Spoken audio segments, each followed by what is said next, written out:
You're listening to Simply the Best Sports Take, the best podcast breaking down the best stuff in sports with host Sean Bingham. His takes are so good, he dropped the mic, but then you wouldn't be able to hear him, and that would suck.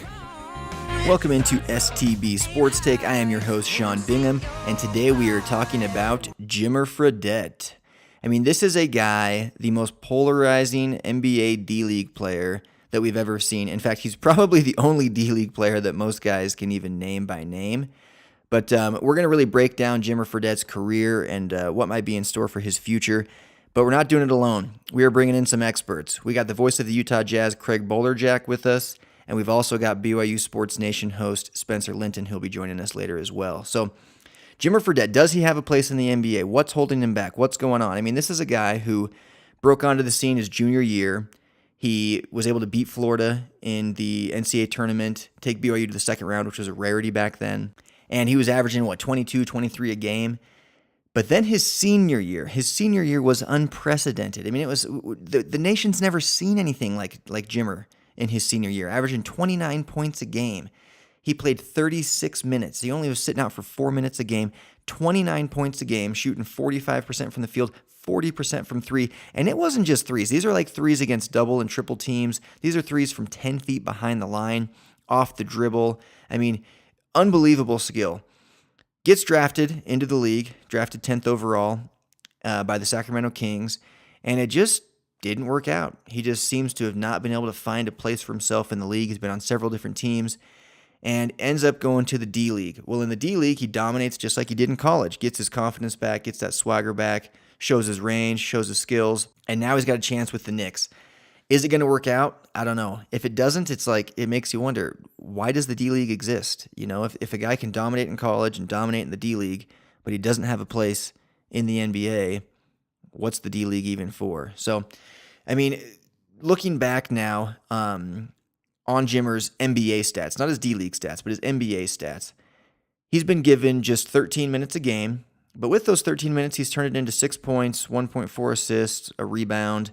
Hasn't shot as well, but still pretty decently. 38% from three, 41% from the field, 88% from the line. But what's interesting is that Jimmer is a guy who needs the ball in his hands a lot. At BYU, he had a light so green that, I mean, everybody could see it. It was the greenest light in the history of basketball. He could shoot from wherever he wanted, whenever he wanted, and everybody in the stadium loved it, including Coach Rose. That's not the case in the NBA, and it probably never will be the case in the NBA. Steph Curry has that type of green light, but Jimmer's not Steph Curry. Sorry, BYU fans. It hurts me too. But so the question is, could Jimmer get starter minutes? If he could get starter minutes, his per 36 stats, so assuming, there's per 48 and there's per 36, per 36 is what I prefer to go off of because nobody really plays the full 48 minutes, but they do play 36. If Jimmer was getting 36 minutes a game, his per 36 stats would be 16.2 points, 3.7 assists, 2.7 rebounds. I mean, those are, and I actually would argue that his points would be higher because his field goal percentage would increase because he's a rhythm guy. He's a confidence guy. When his rhythm gets going and his confidence gets high, he's pretty hard to stop offensively. So then you go look at the defensive side of the ball. Is this what's holding him back? This is what we always hear. I mean, we know he had Jackson Emery in the backcourt helping him at BYU. The all-time steals leader Jackson Emery was able to they got in that 2-3 zone, and he could make anybody look good up there defensively because he was that good at defense. And maybe Jimmer was resting a little bit because he had to carry such a huge load offensively. I don't really know, but I do know that he gets a lot of criticism for his defense. So you think of him guarding guys like the Westbrooks and the Chris Pauls and the Damian Lillards and even John Wall. It's like, I don't really see that going so well for Jimmer, D'ing up those guys one-on-one.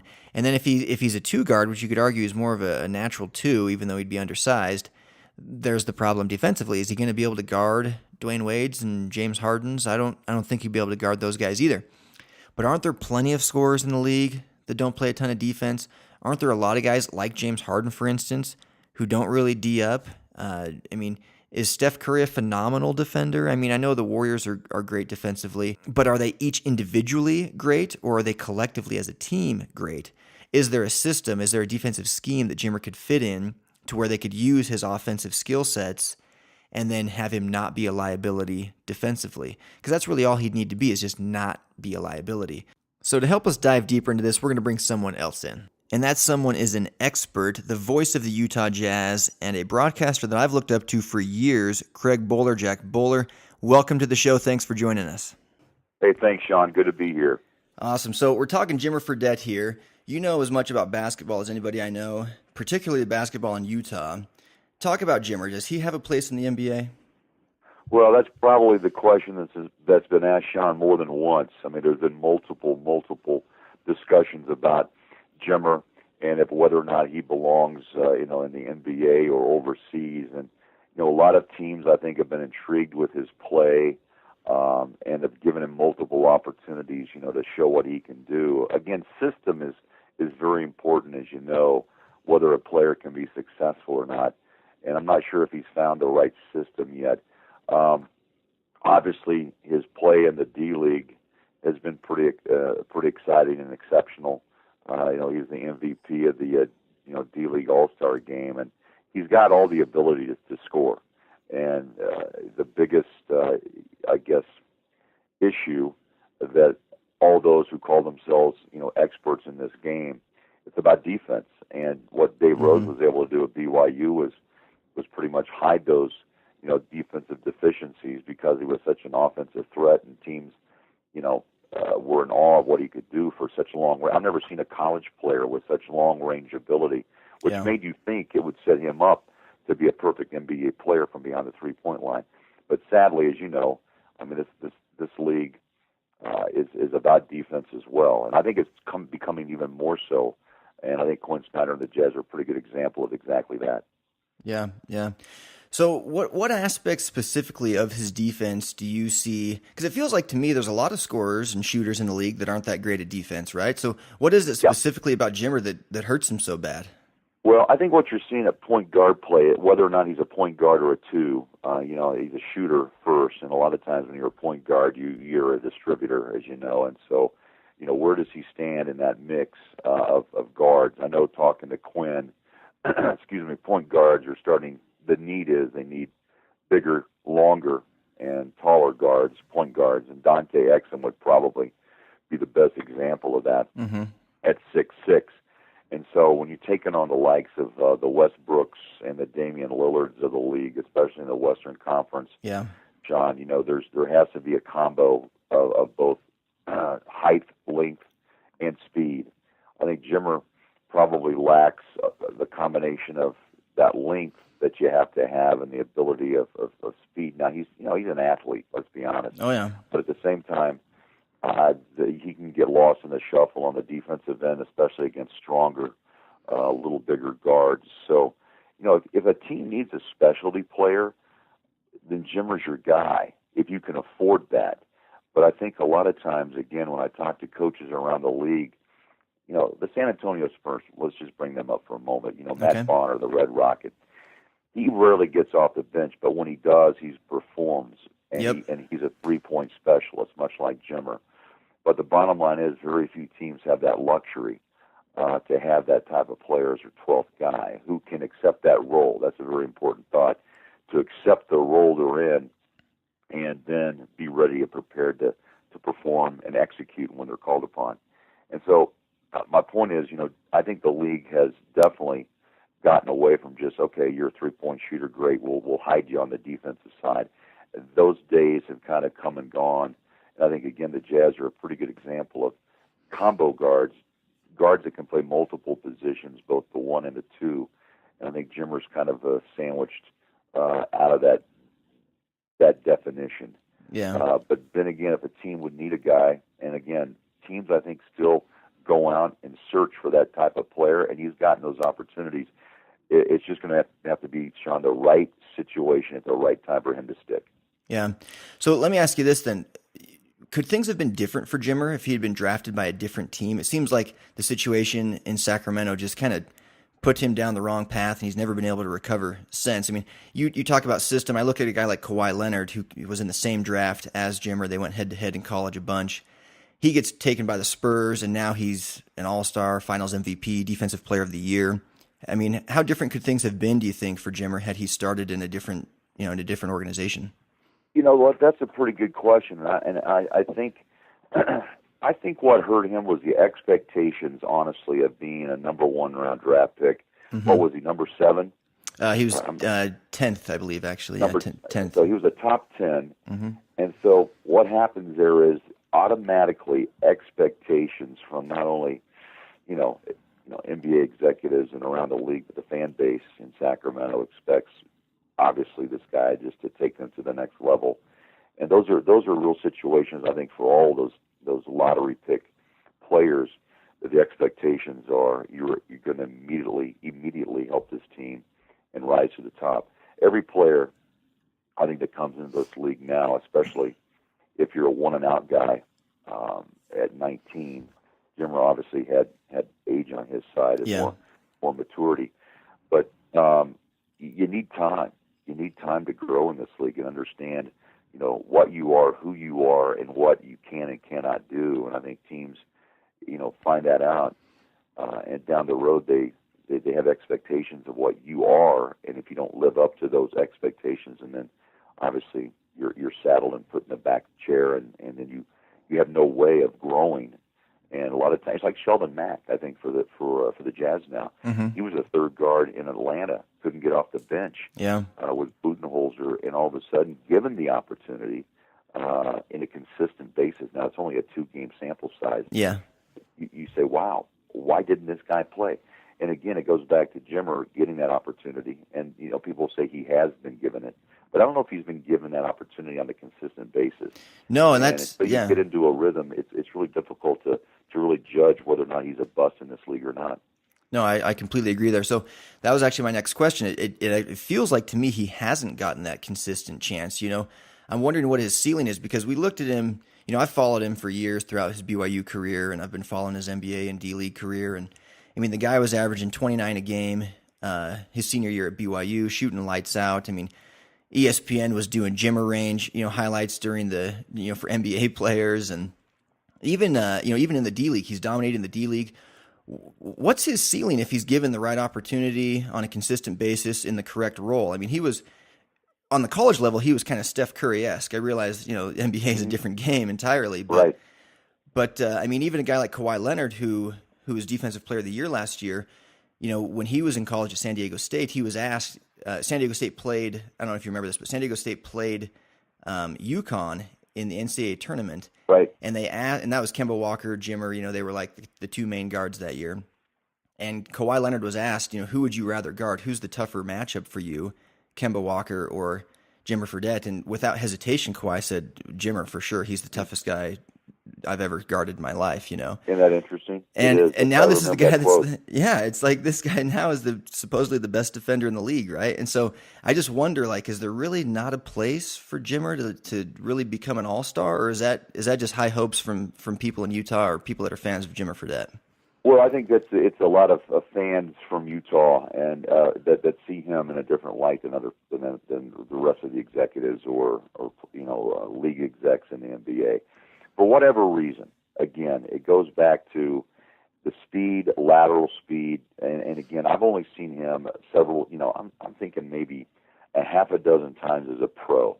And let's be honest, the jump from college to the professional level is pretty dramatic. Oh yeah. And every one of these athletes are very special, and that's why they're paid extraordinary amount of money to play and entertain. The crowds that we have in this league. Yeah.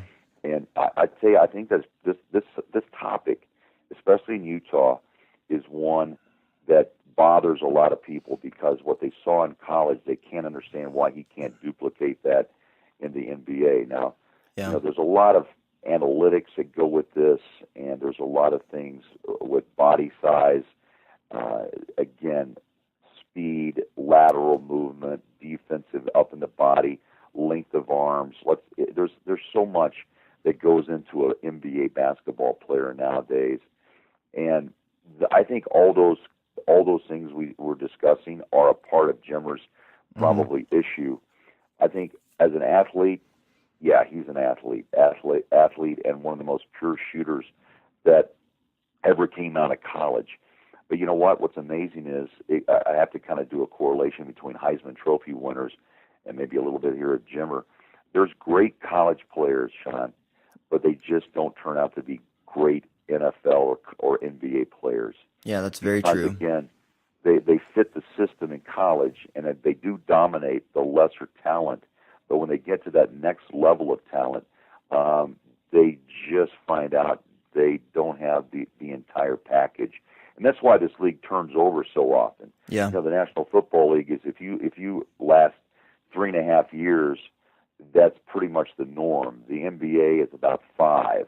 Okay. Because you have more teams that give you an opportunity to move around, and you can you can try to sell your wares there. But Jimmer's been given opportunity, but it seems like, again, only my opinion, when he's played, it's spot minutes. And every player I've always talked to is that to find rhythm, to find that mental confidence, 6 minutes, 8 minutes, spot minutes, it's difficult to ever find the true you. And I think Trey Lyles found who he was. Let's go back and use him as an example. The rookie out of Kentucky. When Favors and Gobert went down, he had the ability to start 29 games, and you started to see him get into a flow and rhythm of confidence. And now, since those two are back, he's been saddled to put back on the bench. And now I see him a little bit more meek and mild, and he doesn't really know his role now because Gobert and Favors are back. I think Jimmer falls into that same category. When you were given an opportunity and you failed, had some turnovers, and they bench you or put you back as a second or third rotation guard, and you've got to automatically come out and be on fire for those 6 to 8 minutes of rotation minutes you get. And you know what? It's about confidence too, Sean. And I think probably he was hit. And again, I haven't talked to Jimmer about this, but the bottom line is confidence is such a key. And Jack Nicklaus says this so eloquently, but confidence, it takes years to build and just a moment to lose.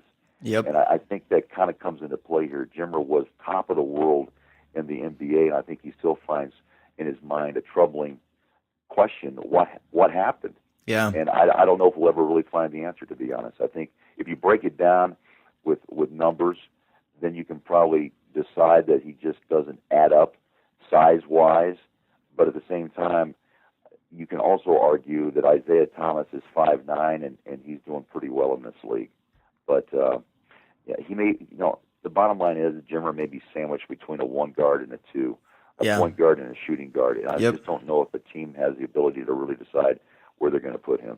Where do you think he's the better fit, one or a two? I think he's a pure shooting guard. Yeah. I just don't think that he has that speed, agility, the ability to penetrate the paint and dish. And I think he wants to stand outside and just help a team knock down threes and be a scorer, whether it's inside the three-point line or outside. That the guy has been a dead eye from young age and to the comment until today. So I think again, those two guards are 6'8" or 6'6", like a Rodney Hood, and Jimmer just doesn't have that size to compete on the defensive end. And I think, bottom line, that's where it comes down to. If you can use him in spot situations, perfect. But again, a lot of teams don't have the ability to carry a player and pay him what he expects. If he had been a second-round pick, Sean, this may be a whole different story. Yeah. Right? Oh, but being a first-rounder and the expectations that ride with that, it puts added pressure on both him and the organization. Totally. Yeah, and it makes you, I can't really envision Jimmer D'ing up a guy like D Wade even. And D Wade's, 6'4", But and look at the body Wade has too. 6'4", fast, low built, just a burly guy. And I think, again, that's where we've seen a few matchups. You're spot on. I think that's probably the best example of putting those two together head to head, and this coach going, how am I going to make this work or hide him? When this league, really, you have to be a defensive player as well. If you're not, you don't last long, and Quinn Snyder would echo that as well. Yeah, no, for sure. And we've seen guys do this before. There was Adam Morrison out of Gonzaga, similar situation, led the country in scoring in college, and then just couldn't make the leap to the NBA. But currently Doug McDermott, he seems to be doing okay as a role player, for Chicago. But he's a lot bigger, I guess. So yes, Yeah, size is size. If we had Dennis Lindsey and Quinn Snyder on right now, I think that there's, Isaiah Thomas is just an oddity. So is Muggsy Bogues, back in the day. But yet they were in Nate Robinson, who played at Washington in college. Smaller players, more bullish attitudes, and they were able to get into the paint as well and distribute. Where I think Jimmer is more just a guy that's just a pure shooter, plain and simple. Yeah. And I think the best example of this conversation is if you did put him with Dwayne Wade, what would happen? And I think maybe we would get our answer right there. Yeah, that's a very good point. So, a couple final questions about Jimmer. So, what does it say about the D League if a guy can dominate in college and he can dominate in the D League, but he doesn't have a place in the NBA? What does that say about the D League? Like, what's the purpose of the D League? Has there ever been a guy that jumped from the D League to the NBA and like really made a difference and became a stud, or is it kind of a league that's still figuring itself out? Yeah, it's a league where it's like AAA baseball or AA, I would think, where guys have an opportunity to love the game, and they're still. And I think Jimmer's another good example here of where he's borderline between the NBA. Can he make it or can't he? And the bottom line is, I think NBA execs still want to see if he can't develop into something. So it's a developmental league for a reason, and that's why players are there who still in their own hearts have hope, and because agents and execs have said, yeah, let's give it some time, and that's what the league is for. The Jazz have used the D League fairly well for injury situation, 10-day contracts, and there's been players who've come up who've played in the D League, Elijah Millsap for one, and it's Chris Johnson is another one who's had some NBA experience, but has drifted back and forth, and you can say, wow, he is a borderline NBA player that can give you constant minutes and a rotation player. So I think the D League's there for a purpose. Okay. Obviously, it's a for teams that are involved with those teams. If someone's injured, it's a guy that you can call up on a 10-day, fills the gap, and then back they go. It's like minor league baseball. You call up a guy, and then back down he goes for development. Yeah. So it's Jimmer can be there if he wants, I'm sure, for a long time. But at the same time, I've thought he could be a pretty popular player overseas. Yeah. And I'm surprised he hasn't taken that route yet, because there's some money to be made over there as well. Yeah, I've thought the same thing. I think it makes you wonder if he's not on a roster to start next season or even to end of this season, will he finally make that leap to Europe? So last question. It's like Tebow. Sooner or later, you have to realize who you are and what the situation you're in. Yep. And Tebow was, I'm a believer. We're talking football, but I'm just a believer the guy ought to change his mind and go from quarterback to try to be an H-back or a tight end. I think the guy's an incredible athlete. Oh yeah. With the mentality to love the game, and for some reason though he wants to be a quarterback in the National Football League, and this Jimmer and Tebow are very similar. You look, they really are actually. Why can't it happen? And those who again make those decisions. The release, the time it takes for him to throw, decision making, but yet he's a Heisman winner, but he can't make it in the National Football League. Yeah, national champion, Heisman winner, but can't translate. Yeah, really interesting. All right, last question. I got to ask it. Why have the Jazz never gone after Jimmer Fredette? I mean, if nothing else, they're going to sell tickets, sell jerseys. Yeah. It fills a roster spot. You know what? I've been asked that, Sean, question a lot, and I tell you, I don't know the exact answer, but my personal feeling is this. If you do make it, it's quite a splash off the top. I'm with you. It becomes almost maybe a sideshow where you go, come see Jimmer, come see Jimmer. Yeah, the tickets are sold. But if and when this time comes where other teams have to make a move and Jimmer is moved out, then the Jazz, the local team, becomes the bad guy. There's a lot of movement in this league with players, and they are used as pieces in trying to make a championship caliber ball club. And Jimmer could be, a lot of teams would fit him in to the middle or tail end of a 3-team trade. Okay. Just thinking out loud, right? Yeah. So if by chance they would bring him in, they've got to be sure that he fits the system. And Yep. we go back to that. Seems to be the common thread of this conversation is the system.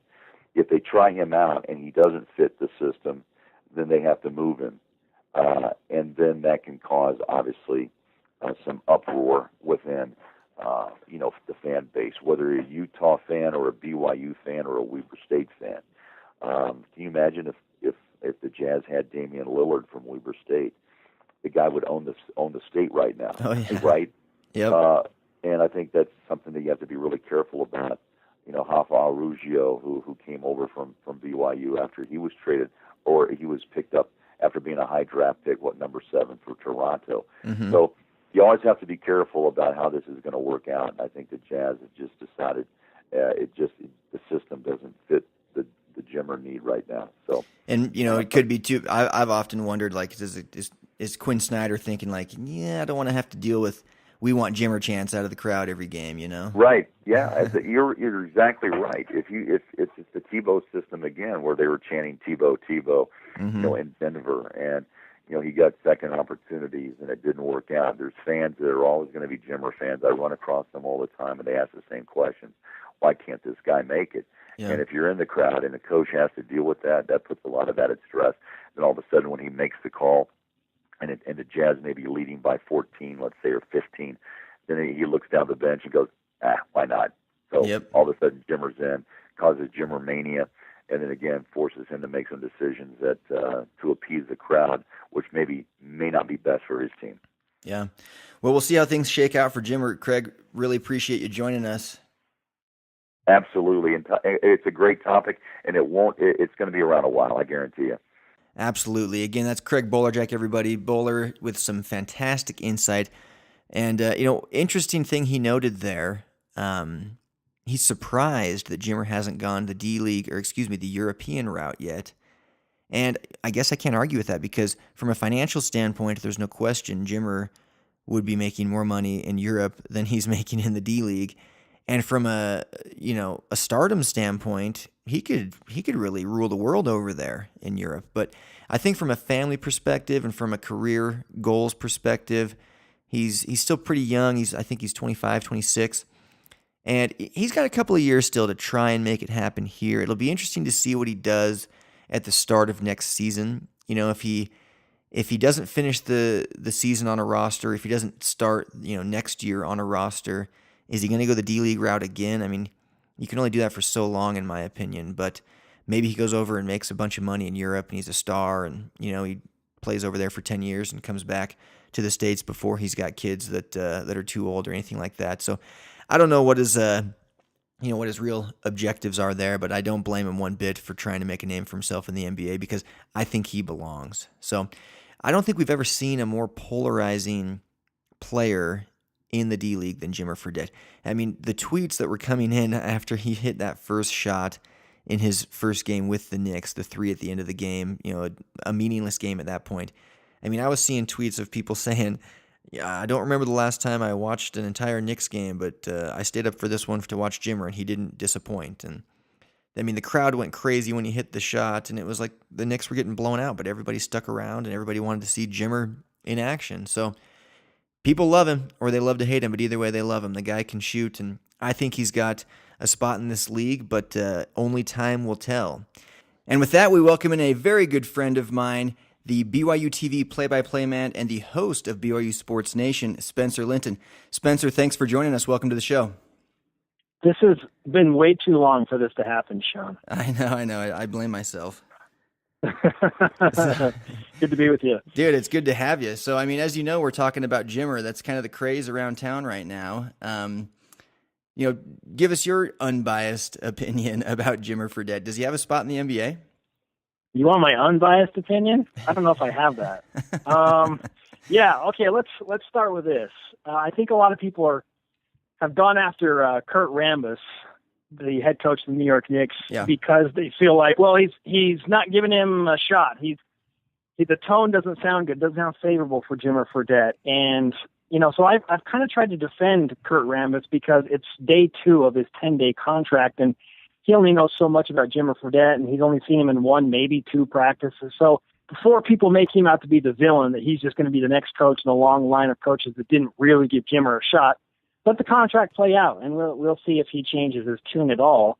But there's the case against Jimmer is he's been in the league for 5 years, and you would think that at some point in those 5 years he did have a shot, whether it be in consistent practices or enough game time where he really caught the attention of his coach. And I know that his style is super unique, and it might not translate to most NBA teams, but for whatever reason, the shots that he has been given just haven't really translated to the 5 different teams now that he's played for, and it's unfortunate. But Gabe Rose told me earlier today that he feels strongly that if it doesn't work out in the NBA, there is absolutely a place professionally, whether it's in Europe, abroad, somewhere where Jimmer can go and absolutely torch the Nets and make a ton of money. I think a lot of BYU fans and Jimmer and his family, for obvious reasons, are just hoping that he can take care of that in the NBA. Absolutely known. So that's my question to you. I mean, you deal with tweets and emails and phone calls all day long from BYU fans. What are you hearing from them? Are they all thinking he should be an all-star in the NBA? I mean, I know when he was coming out of college, I thought he had that type of potential. I'm not going to lie. I thought this kid could quite likely become an all-star. And I think the fact that he was drafted 10th overall says that there were some scouts that felt the same way. So do people still feel that way right now, BYU fans, or are people starting to see reality? I think that BYU fans are holding on to the hope that he'll have an opportunity to score the basketball just like he did at BYU. But he was given free reign by Dave Rose. Oh, yeah. And rightfully so. I mean, he's an unbelievable scorer to just go and kind of do what he wanted to do when he wanted to do it. And he has, amazing court presence and just a feel for the game that you can't teach. And so Dave Rose kind of just let the slack out, unleashed him, and said, okay, go do your thing. And the NBA isn't that way. There are a bunch of guys that feel like they can score at will, like Jimmer Fredette. He just does it in such a dynamic way and generally from a long distance that it was like, whoa, who is this dude from Glens Falls, New York, who's shooting 28-foot three-pointers and making them at like a 50% rate during the game? It was, seriously. It took the nation by storm. And so I think BYU fans are hoping that just maybe a coach will unleash him a little bit for 15 or 20 minutes and say, hey, take the ball, put it in your hands, work off the high screen, and if you feel like shooting it from 28 feet, go ahead. I'm not going to pull you out of the game if you go 0 for 3 or whatever. And that just hasn't really happened. The unfortunate part for Jimmer is Paul Westphal was the coach of the Sacramento Kings when he was drafted, and he's one of those guys that you said, Sean, some scouts, some coaches that felt like Jimmer can have a scoring presence in this league. Paul Westphal is a run-and-gun guy, and he absolutely said, hey, Jimmer, let it fly, man. Go do your thing, get comfortable in the league. And then he gets fired, in the middle of Jimmer's rookie season, and it just kind of all spiraled downhill from there. And, Jimmer has never played for a coach that really would have given him that sort of leverage or freedom again. And, now people are like, well, we've got Rambis here, too, who's doing the same thing.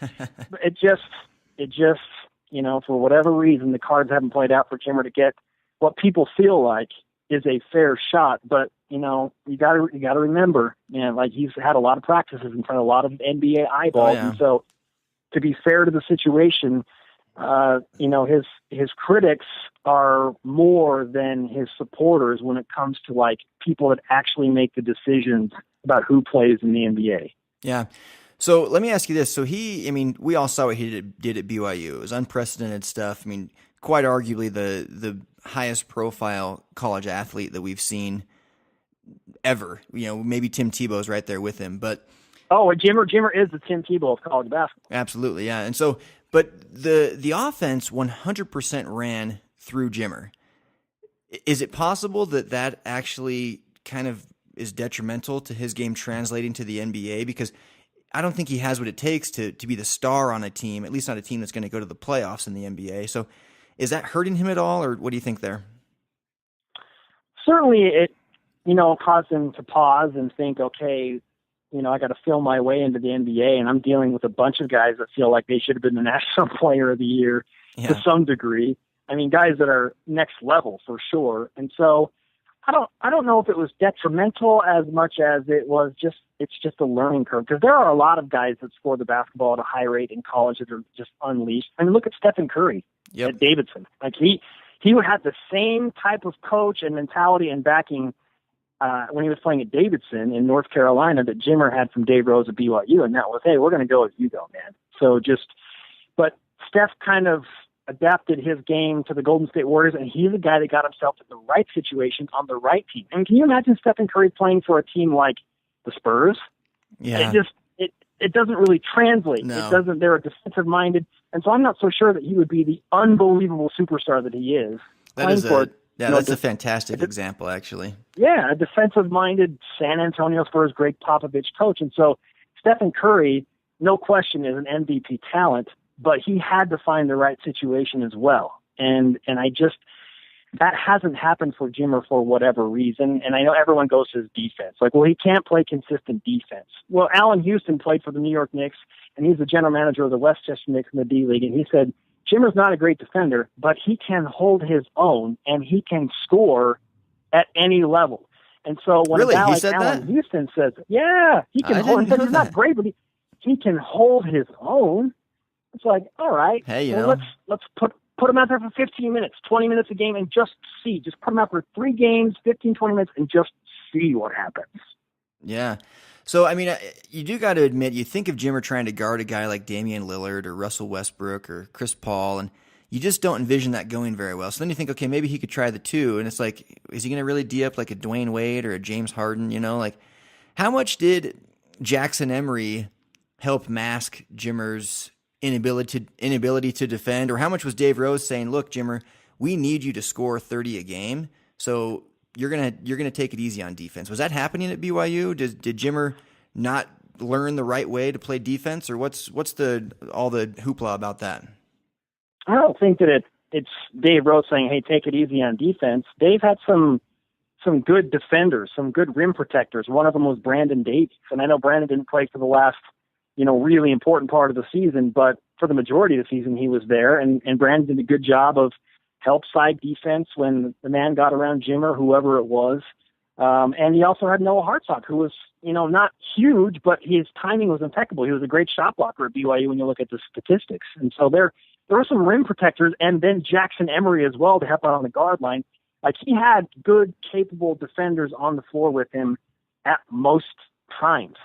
And that certainly, plays into, Jimmer being able to get away with maybe some lackluster defense. And it's against college athletes.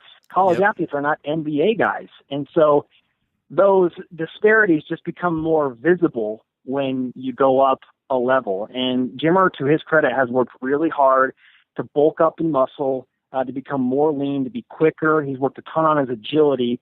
And now, if he can just be good enough to not get embarrassed consistently and hold his own, as Allen Houston said, then sure, why not? I mean, it's a process. He's 26, so it's not like he's old, and he's got better agility and quickness than he's ever had in his professional basketball career. And so, why not? His shot's going up quicker. His feet are getting faster. If he can be enough of a defender, let him have a shot. No, I totally agree with that. So, I mean, my argument is I think there's a place for him in the NBA. If a guy can dominate at the college level like he did, and then dominate in the D-League like he has been, there's got to be a spot in the NBA for a guy like that. And if you look at his per 36 minutes averages in the NBA, this is in the actual NBA, not in the D-League. So, if he were to get starter-type minutes, I mean, he's looking at 16 a game, points, 4 assists, 3 rebounds. I mean, those are numbers that lots of teams would love to have out of a guy. It's just, you wonder, could he actually do that if he was ever given those minutes? And if he could, why is he not ever being given them, ever, no matter what team he goes to? Like, coaches just don't seem to see it in him like us fans do. He needs consistent minutes, and it took him going to the D-League to rediscover what his game was and to rediscover himself. Oh, yeah, you saw his confidence just come back to him a lot in these last couple of months. Absolutely. When he knew in his mind, okay, I have the support and the backing, and I'm a starter, and I've played in the league for a few years, and I've practiced against elite talent for a few years, like I should dominate this game, and he does. And so just to get those consistent minutes, priceless for a guy like Jimmer, because he got the feel back. And D-League guys are kind of like, high-level college players, so guys who would have played, like against San Diego State and New Mexico, and he dominated those teams too. So just to have him getting consistent minutes is refreshing. And I think that's why, BYU fans and everybody across BYU Sports Nation got so excited about Jimmer just playing basketball again consistently and putting up big numbers. And they're hoping, just hoping that for whatever reason, he gets a shot at the next level. The Knicks have the opportunity to sign him to 2 10-day contracts. He's in number 1 right now. If they decide to kind of take a further look at him, they can extend that to a second 10-day contract. And then after that, they have to make a decision on whether or not they want to bring him up permanently for the rest of the season. Yeah. But hopefully he can do enough. And I know that management had a lot to do with him being signed in the first place by the Knicks because Kurt Rambis said basically that. Management had a lot to do with this, and not many coaches are that open about that. Yeah. So he might not be in favor of Jimmer and, the sideshow that he creates with all of his fandom and whatever right now. But if he's a guy that can come in and hit 2 or 3 3-pointers in the limited minutes that he has and they need to spread the floor, why not? Oh, why absolutely. not? The Knicks aren't going anywhere fast. No. They've lost 12 of 14, and I just don't see why you wouldn't just try it. And then it had fans sticking around to the end of the game just to watch Jimmer get a shot off, The media in New York is super brutal, and so are the fans, but they want Jimmer on the floor. And so even if it's Absolutely. a failed experiment, they're not going to hold Kurt Rambis accountable for playing Jimmer Fredette for 15 to 20 minutes a game. Absolutely. So last question, then we'll let you go. Say it doesn't work out for Jimmer this year. Say the Knicks decide to not keep him through the end of the season, and he gets to the start of next season still not fully on a roster. What's the right move for him? Does he try the D-League route again, or does he finally concede and go to Europe?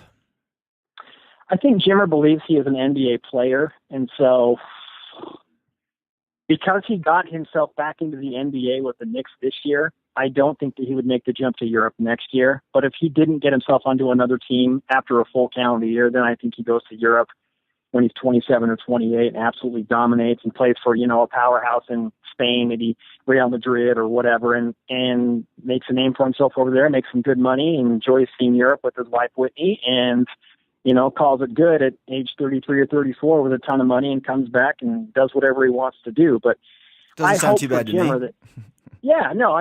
It's he's going to make money somewhere being awesome and be idolized, whether it's in Europe or in the NBA. It's just wherever he's going to get those minutes and that opportunity to go and display that. And so I'm happy that he got himself to the Knicks. That was a lifelong childhood dream of his to play for the New York Knicks. And so even if it's only for 10 days, like he suited up, he hit a 3 in Madison Square Garden as a member of the Knicks, and now he's forever a part of that organization. I know that means a lot to him. Oh, absolutely. And, for his sake and for BYU fans' sake, I hope he makes it. I think he's got a spot in the league. Spencer, thanks a ton for joining us. We really appreciate it. You got him, Al. Let's do it again soon.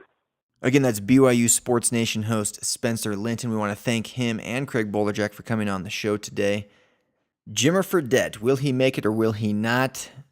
Again, I think he will. I hope he will, but we'll just have to wait and see. That's it for today's podcast. Be sure and follow me on Twitter at Sean Bingham, SeanBingham, at Sean Bingham. And check us out online, stbsportstake.com. Please be sure and subscribe to this podcast. Share it with your friends. Tell others. It helps us out a ton. And we will be back soon with more on the NBA and the all-time greats and the list that ESPN brought out. So that's next week's episode. Thanks for joining us, everybody. I'm out. Thanks for hanging with Simply the Best Sports Take. Don't forget to subscribe to this podcast and check out stbsportstake.com. Simply the best in sports.